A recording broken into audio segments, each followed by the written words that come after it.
Hello Aquarius, Aquarius Rising, and Aquarius Moon people. This is your monthly astrological horoscope for March 2017. And a quick reminder, if you guys remember, this is covering the big sweeping shifts that go on a seasonal and monthly basis. And so a lot of things that I cover are going to kind of be the big background moving energy themes of March. If you are looking on more day-to-day or week-to-week changes which will occur, I highly recommend you check out your weekly horoscopes that I do. The first half is exclusively on astrology, if astrology is your preference. So there is something for everyone, but it's, very important to understand, because some of these sweeping shifts, they don't change very much, especially not a lot of these. And this month, we've got an unprecedented amount of planetary activity going on in Aries. Okay, this is in your third house of communications, contacts, as well as, fast developments, pacts and promises. And this is, again, we've got Venus here, we've got Mercury here, we've got, the Sun here, a new moon here, Uranus here. So this is going to be one of those months where a lot of planets are all in one spot, and so the focus is going to be there. And I definitely recommend, again, checking your Rising and your Moon to get a more diverse kind of reading, because I'm not going to lie and pretend like it's more diverse than it is. It's just not. However, let's get started, because it is going to be a very good month.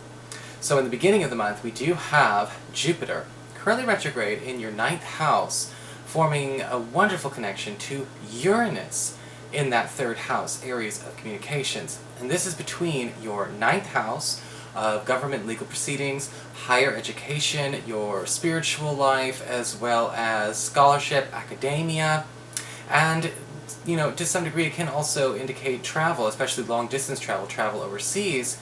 And Uranus in your 3rd house, which kind of deals with sort of the near and dear, again, the pacts and promises, communications, short distances, and things like that. And with Jupiter retrograde, we're talking about finding hidden treasure in the most unlikely of spaces. We're finding hidden treasure, hidden gold, hidden kinds of good things, through these areas, whether it's through school, whether it's through your resume, whether it's through a contact that you made, over the course of your studies or the course of your travels. Somebody is coming back into your life who has some kind of big boost for you, whether it's a big boost in terms of a career advancement, or possibly a big boost in terms of, actually broadcasting your name and promoting you, promoting yourself, promoting your education, promoting a cause you believe in, or even actually just providing some kind of big-time assistance to you. And it looks like in the first 3 weeks of the month, this kind of saving grace is sort of a big thing for everybody, because whenever Jupiter and Uranus link up, it's sort of like a breakthrough and a godsend. And so if you've been looking for that outside help, you've been looking for that outside assistance, maybe you've been looking for a way to kind of get yourself on the map, or get your business on the map, get yourself into a place where we're generating more interest and circulating in all aspects of our lives. This is the kind of thing you want to see, and we have you much more popular because of it. On the 3rd of the month, Venus is turning retrograde in that 3rd house of communications, Aries. She's going to be retrograde here all month.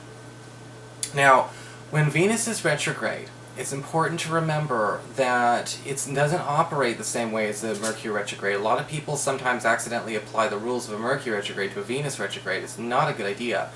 Venus retrograde works more on the feelings and not so much on the mind and on the communications, though those could have a part to do with it, vicariously.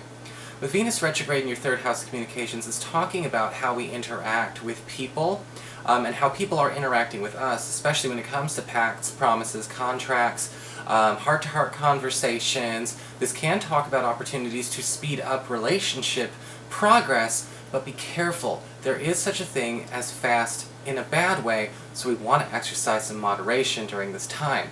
With Venus retrograde, it's always important to remember 3 big things to avoid and just watch out for succumbing to. Alright, there's temptation, there's insecurity, possibly some trust issues, and then there's also the focus on instant gratification and instant relief. And when we have this in your 3rd house, we may be signing a lot of agreements or making things official when we should not. In fact, when it comes to Venus retrograde, it's not a good idea to, you know, let money change hands or to like become official in a romantic relationship, things along those lines. Now, it's only going to be here for this month. It's moving somewhere else later on, so it's not a big deal. But it's important to see what we're not, you know, what we need to let wait, especially when it comes to the interpersonal wheelings and dealings. This month as well, when in doubt, hire out, okay? And what I mean by that is basically, it might not be a good idea to involve friends, lovers, and relatives in your business dealings, in your personal dealings, as it relates to your vocation or anything that you're getting on with. Because sometimes the third house can mix things. It can mix money and friends. It can mix love and work. It can do all those kinds of things because it's trying to like mash everything together, get everything closer. But it's doing it in all the wrong ways. And people may be trying to kind of, you know, you need to be able to have your own compartmentalized space every once in a while. I'll just leave it at that, and just make sure that, again, we don't do anything for the instant relief or instant gratification. We don't do things just to feel better in the moment, because it might not be the long-term solution when it comes to handling pacts, promises, dialogues, as well as inclusions of different people who might not belong in that sphere of your space. They belong in another spot, which is okay too. We also have Mars moving into Taurus in the first week of the month. This is going into your 4th house of home and family, where Mars will stay pretty much all the way through the end of April. And with Mars in your 4th house, it's a great time for buyers, alright? Usually Venus works on the sellers, and you'll definitely get that in May, those of you who are trying to sell a home or a property. Buyers tend to benefit from Mars influence because it gives you that, you know, that extra reach, I guess you could say. And so for those of you who are house hunting, whether you're looking to purchase a new property, build a new property, some of you who are selling will have some good luck too. Just be careful on signing anything too important or based on trust until, again, maybe we get after April. But with Mars being here, we have a lot of extra money coming your way and a lot of extra money being saved.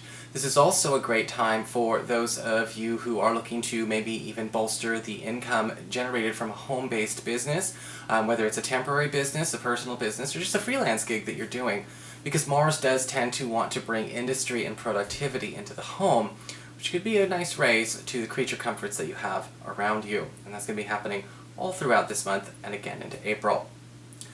On the 10th, well, overnight into the 11th as well, we've got a full moon in Virgo in your 8th house of intimacy and shared resources. So, screw Venus retrograde, we're still having a very, very hot March for a lot of you Aquarian people. In fact, between the 10th and about the 24th, whenever we have a full moon in the 8th house, it tends to really give a boost to connectivity and sensuality, and it could actually be a really hot couple of weeks. What I like about this full moon, too, is that it's getting everyone in more of, let's just say, an active and interested and enthusiastic mood. So, you know, even if there is Venus retrograde, again, there's nothing wrong with having a bit of fun. The only thing I would say with Venus retrograde is to make sure that people don't get way too serious too fast. But you know what? If we can keep from doing that, it's okay to enjoy this full moon, too, which is going to, again, raise the roof emotionally, but in a very pleasurable way. On the 13th of the month, we've got Mercury moving into Aries, into this 3rd house of communications, which can be really nice for a lot of you Aquarian people who've been feeling like maybe some deals, some discussions, some contracts, and some paperwork that need to get taken care of that's been, you know, maybe it's been stalled, been procrastinated over the last few months, people aren't getting back to you, you know, we actually have this sort of, you know, picking up speed. You remember, Mercury speeds up everything wherever it goes. And so when Mercury moves into this area of your chart, it's going to be spending a lot of time trying to wrap a lot of old obligations up, wrap up a lot of old, unfinished business when it comes to, you know, people that, again, we have contracts with, we have business arrangements with, we have accounts with, things along those lines that we need to get taken care of.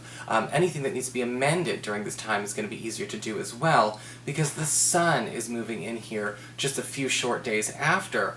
And with the Sun in your 3rd house, you can actually expect people to be a lot more compliant, a lot more interested in actually pleasing you in this regard. The Sun in your 3rd house can also talk about a time where you and your loved ones, in particular, friends and siblings, get an opportunity to heal any kind of communication breakdowns, communication troubles, or communication difficulties we may have.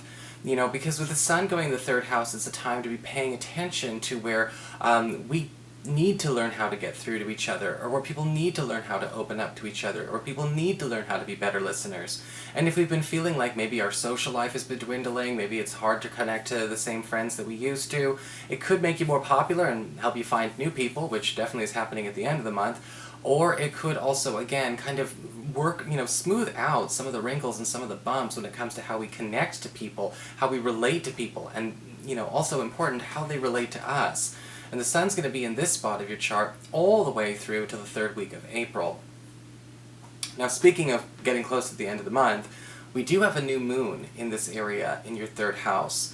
And, when we have a new moon in the third house, it's time to pay attention to where we can get more leverage out of a piece of technical training, vocational training, or possibly even a degree. You may find out that you qualify for a promotion based on your education, or if you're looking to take a course or maybe boost your income by, changing your education, refreshing your training, you may find that there is actually an easier and more affordable and maybe a shorter term program you can sign up for at the end of this month, something that you're not going to have to spend years and years and years and thousands and thousands and thousands on. This could be a great way to kind of, again, give yourself a shot in the arm. The nice thing about this new moon, however, is that it's also opening up opportunities again to new friends and also to basically new social contacts, people who are actually going to go out and put in a lot of legwork for you as well. If you need those people putting their ears to the ground, if your business or how you get your business done, or maybe not even your business, maybe this has to do with hired help, maybe this has to do with a doctor, a counselor, a dentist, an accountant, anything along those lines where we have people coming to help us. You actually have a wonderful opportunity to gain a very powerful ally and a very helpful, good ally during this time as well.